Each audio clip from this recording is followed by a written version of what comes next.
Несколько улиц по Назрани в буквальном смысле утопает в канализационных стоках.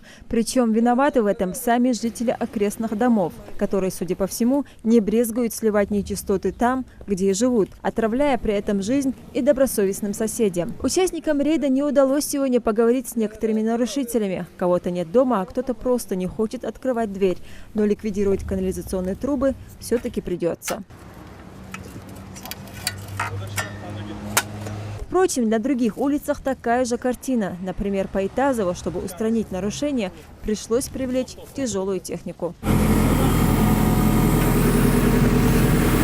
И вот эти вот несколько улиц оставались по плану. Сегодня с администрацией города Назрань работа организована по выявлению и ликвидации этих оставшихся канализационных труб. На каждого этого жителя будет составлен административный материал участковыми инспекторами.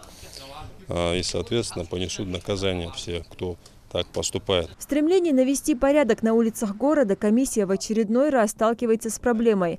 Многие не желают даже слушать представителей комиссии, считая, что их действия не нарушают порядок. По их словам, это просто вода, которая течет из кухни и от которой никому никакого вреда не будет.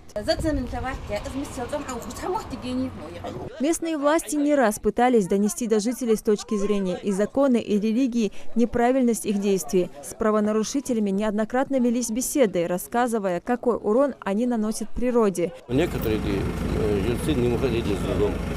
Мы сказали соседям, чтобы передали, чтобы вот такой вывод этих трубопроводов, канализационных трубопроводов на открытую ливневую стоки недопустимы. Чтобы они сами убрали. Ну, как видите, они не убраны, сегодня приходится их убирать. А вот Хасан Гелисханов, который живет по улице Мира, рассказывает, что во время ремонта первым же делом выкопали канализационную яму. Ведь загрязнять природу не позволяет не только религия и ингушский менталитет, но и совесть.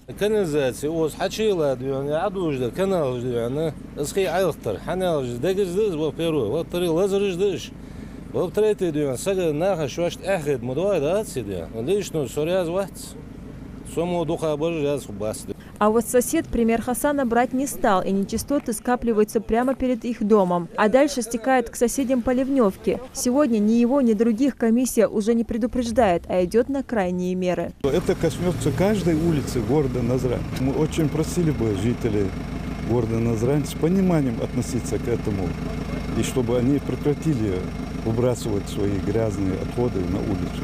Отныне привычку выливать сточную воду на улице придется забыть. Неприятный запах – полбеды, говорят участники рейда. Нечистоты, протекая вдоль всей улицы, уходят в русло Назранки, санитарное состояние которой экологов беспокоит не один год. После ликвидации нарушений в Назрани комиссия планирует провести такую же работу и в других населенных пунктах Ингушетии. Лейла Гайсанова, Мухаммед Миржоев. Новости 24.